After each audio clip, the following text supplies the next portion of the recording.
palavra Trindade aparece na Bíblia? Será se ela não é uma invenção dos homens? Ou pior, dos teólogos? Essas e outras perguntas nós tentaremos elucidar neste vídeo. Caso você não me conheça, eu sou o seminarista Caio Henrique, dono deste canal Vivendo que Prega, que visa proliferar, compartilhar uma boa teologia de qualidade, conteúdos bíblicos que edifiquem a igreja e que levem cada vez mais longe a mensagem salvadora do Evangelho de Cristo. Portanto, nesse vídeo nós estaremos falando da maneira mais simples que me for possível sobre a Trindade e a necessidade de entendermos, compreendê-la e aceitá-la como doutrina verdadeira, protestante, também católica, mas que é advinda da Bíblia, apesar de receber muitas críticas ao longo de toda a história da igreja, principalmente ali depois da assunção de Cristo, os escritos apostólicos, quando o Novo Testamento foi batido o martelo qual seria o seu cânon, a doutrina da Trindade, através do Novo Testamento, foi muito divergente, os entendimentos sobre ela, como ela foi recebida, e surgiram vários erros, várias heresias quanto a isso. Mas nós hoje precisamos entendê-la da maneira como Deus a revelou nas suas Escrituras. Portanto, caso você esteja esperando, não, ele vai falar sobre o posicionamento de tal teólogo, sobre o credo niceno, o credo apostólico, calma, esse vídeo é uma série de pelo menos 4 vídeos. Nesse eu falarei sobre Trindade em geral, sobre de onde vem, por que vem e a necessidade da teologia sobre Trindade, sobre a doutrina da Trindade. Nos outros vídeos, pelo menos esses outros 3, né, para totalizar os 4, eu falarei mais especificamente sobre a pessoa de Deus Pai, a pessoa de Deus Filho e a pessoa de Deus Espírito Santo. Então calma, não se aveste, nós estamos no mesmo time, entendeu? Então vamos com calma e vamos por partes. Pois bem, a palavra Trindade, ela não é encontrada na Bíblia, não é. Ela é a palavra designada para compreender uma doutrina extraída da Bíblia. A primeira vez que a palavra Trindade ela apareceu foi entre os séculos 2 e 3, com 2 nomes principais. Talvez o primeiro tenha sido Tertuliano e após ele Teófilo. E eles usaram essa palavra que denota o sentido de triunidade para designar uma doutrina que já era explicada desde a era dos apóstolos, dos pais da igreja. Antes do século 2 e 3, o ensino sobre Trindade já era dado. O nome surge para nomear algo que já era ensinado. Então, de onde vem esse ensino? Vem da Bíblia Sagrada, que nos revela 2 grandes verdades que precisam ser conciliadas. Então, de onde vem Trindade? Vem da necessidade que nós temos de conciliar 2 verdades bíblicas. Que verdades são essas? A primeira verdade é: há um só Deus. Desde o Antigo até o Novo Testamento, nós vemos inúmeros textos que nos revelam uma única divindade verdadeira, inequiparável. Que palavra bonita. Nada se compara ao único Deus verdadeiro que se revela na Bíblia Sagrada, desde o Antigo até o Novo. Seminarista, onde nós vamos ver isso aí que o Senhor está falando? Vamos para o Antigo Testamento primeiro? No Antigo Testamento nós vamos ver o texto de Deuteronômio, capítulo 6, versículo 4, aonde diz assim: ouve, ó Israel, o Senhor nosso Deus é o único Senhor. Portanto, há um único Deus verdadeiro.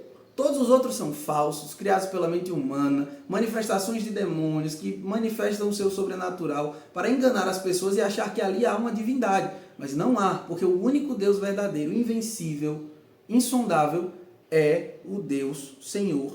Nesse contexto, o Deus de Israel, mas o nosso Deus revelado na Bíblia. Então, outro texto é o texto de Êxodo, capítulo 15, versículo 11, onde diz assim: ó Senhor, quem é como tu entre os deuses? Quem é como tu, majestoso em santidade, admirável em feitos gloriosos, que operas maravilhas? Nada é equiparável a esse único Deus. A resposta óbvia a essa pergunta é: ninguém, só há um. Outros textos que vão trazer ainda mais clareza para essa questão da unidade de Deus é justamente o texto de Isaías capítulo 45. Esse é o mais claro. Isaías capítulo 45, nos versículos 5 e 6, nós vemos o seguinte: eu sou o Senhor e não há outro além de mim, não há Deus. Eu te capacito, embora não me conheças. para que as pessoas saibam do nascente do sol ao poente, que além de mim não há outro. Eu sou o Senhor e não há outro. Isaías capítulo 45, versículos 21 e 22. Não há outro Deus além de mim, um Deus justo e salvador. Não há outro além de mim. Voltai-vos para mim e sede salvos, todos os confins da terra, porque eu sou Deus e não há outro. Portanto, o povo judeu é um povo monoteísta. Os cristãos, os católicos... Calma. E não existe nada que não passe por ela. Tudo que tenho é consagrado a ela. Somos monoteístas, cremos e professamos um Deus somente, não há outro além dele. Essa é uma verdade advinda do texto bíblico. Existem outros, mas para não alongar o vídeo, vamos ficar nesses que eu acredito que são extremamente claros e vêm desde lá do antigo, para nós não entendermos, não, esse negócio de trindade vem só no novo. Não é bem assim a história. Então vamos lá. Essa é uma das verdades, a verdade de que Deus é um só, em divindade, um só. A outra verdade é, Deus é três pessoas. Essa é a frase que todas as pessoas, quando ouvirem pela primeira vez na vida, por mais que sejam cristãos, vão olhar e vão achar, tá errado. Por quê? Porque claramente há um erro de concordância na frase. Porque parece que o singular e o plural está errado. Como assim? Deus é três pessoas. Deus são três pessoas. Mas calma, porque isso já vai ser um mau entendimento e que vai denotar que há três deuses, que já não coaduna com a primeira verdade que nós vimos aqui. Não são três deuses, é um Deus só. Mas esse Deus, e aqui já é uma verdade que eu já estou falando à luz da teologia, esse Deus existe plenamente em três pessoas. Ele não se manifesta em três pessoas. Ele não aparece em três pessoas. Ele não é dividido em três pessoas. Ele não é composto por três pessoas. Ele existe plenamente em três pessoas. Então vejamos bem. Em Gênesis capítulo 1, versículo 26, começando do Antigo Testamento, para que não haja a dúvida, trindade é negócio do novo, que já é um erro, porque o velho nunca apresentou nada sobre Deus existir em três pessoas. Vejam bem, Gênesis capítulo 1, versículo 26.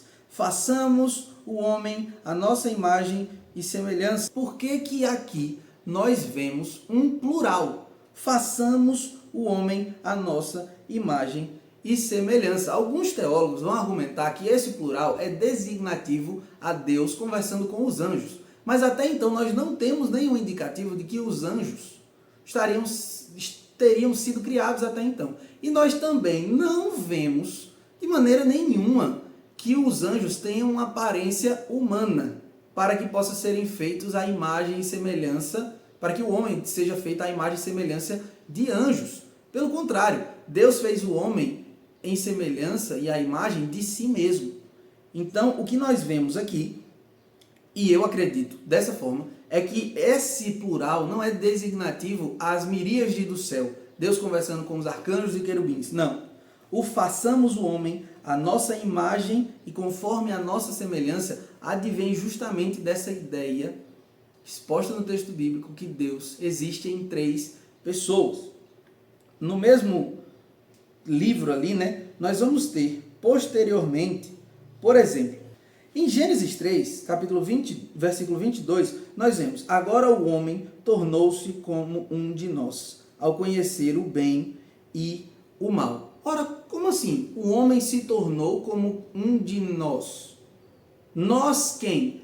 Deus compartilha dos seus atributos com os anjos? Os anjos conheciam naquele ponto, tinham comido da árvore do fruto do bem e do mal, para também conhecer o bem e o mal?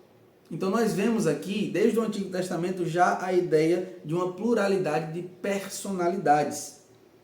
Em Gênesis, capítulo 11, versículo 7, vinde, desçamos e confundamos ali a sua linguagem, o famoso texto da Torre de Babel. Como assim desçamos? Foram os anjos que desceram e confundiram? Não, foi o próprio Deus. Por que Deus está falando desçamos? Isaías, capítulo 6, versículo 8, a quem enviarei e quem há de ir por nós? Nós quem? A mensagem de repreensão era uma mensagem de anjos? Era uma mensagem do céu? Não, era uma mensagem de Deus. Deus não compartilha a sua glória, Deus é único em seus desígnios.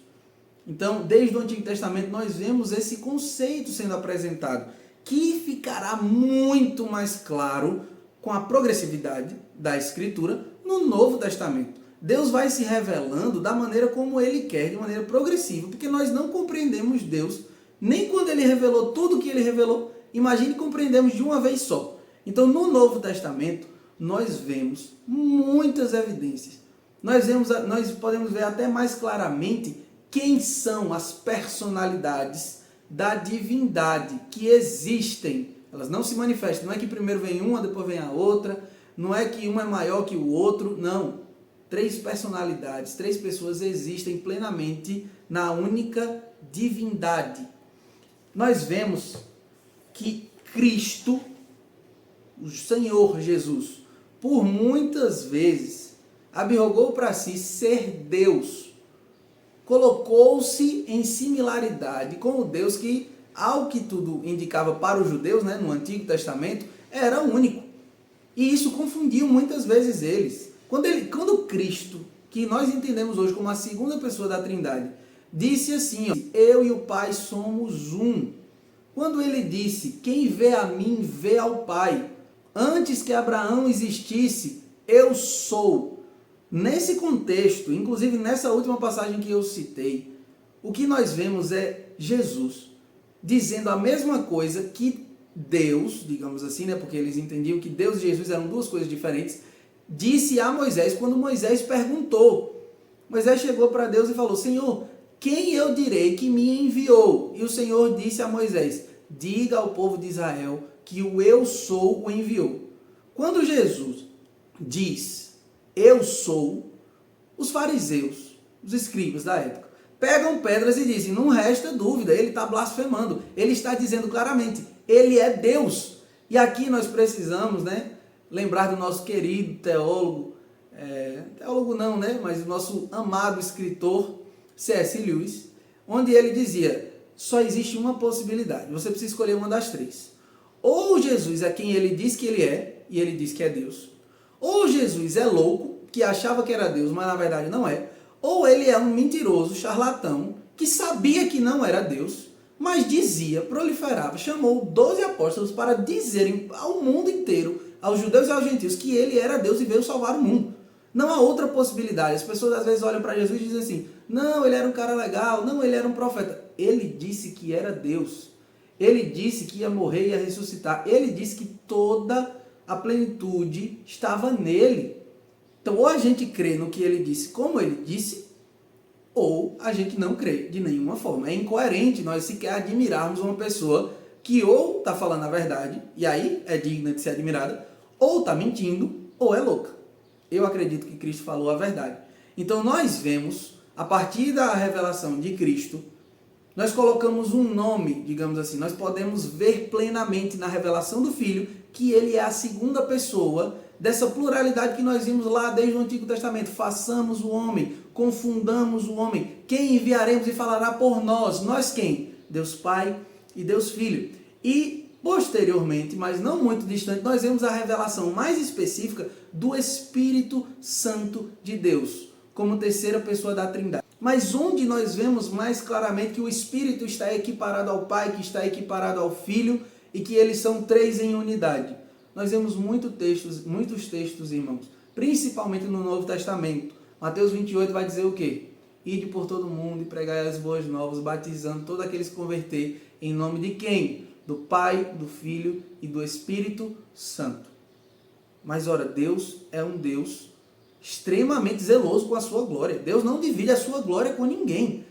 Quando Deus faz alguma coisa, Deus quer a glória dessa coisa, desse ato, para Ele. Por que Ele dividiria a sua glória, por exemplo, no ato da conversão e no ato de batizar a pessoa, proferir ali, né, a sua fé publicamente? Ele estaria dividindo com alguém que não é Deus, com alguém que não é divino, se o Espírito e o Filho não fossem divinos. Nós vemos também mais claramente o batismo de Cristo. Onde é que, no batismo de Cristo nós vemos as 3 pessoas da Trindade distintamente exercendo cada um ali o seu papel daquele momento. Nós vemos o Filho lá em Mateus capítulo 3 e também existe esse relato em outros evangelhos, né? Mas eu vou usar o de Mateus capítulo 3. Mateus capítulo 3, se eu não me engano, versículos 16 e 17.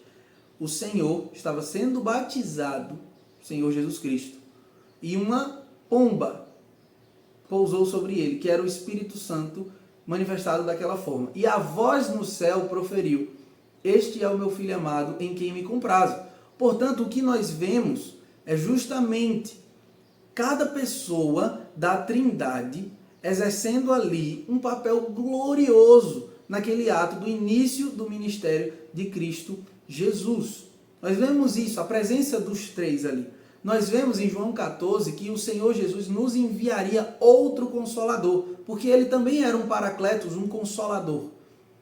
Aquele que ensinaria, vos lembraria das verdades, vos elucidaria daquilo que, enquanto ele estava com o Pai, nós precisávamos como igreja. Então nós vemos essa necessidade de que Deus seja, apesar de um, em essência, em substância, ele é um único Deus, mas ele é plural em suas personalidades, em suas pessoas. E isso é revelado ao longo das Escrituras. Então, você vai achar o termo Trindade na Bíblia? O termo Trindade foi o termo que deu nome a essa doutrina de conciliar as duas verdades. A verdade de que Deus é um, mas existe plenamente em três pessoas: o Pai, o Filho e o Espírito Santo. Se restou alguma dúvida, para não delongar muito os vídeos, deixe aqui nos comentários. Ainda não está claro para mim, eu tentarei responder todos, mas se inscreva no canal, aguarde também pacientemente, porque nós teremos o vídeo falando sobre cada uma das pessoas, em que outras dúvidas que possam ser geradas talvez por esse vídeo sejam elucidadas. Então nós teremos mais outros 3 vídeos sobre esse assunto, falando sobre cada uma das pessoas.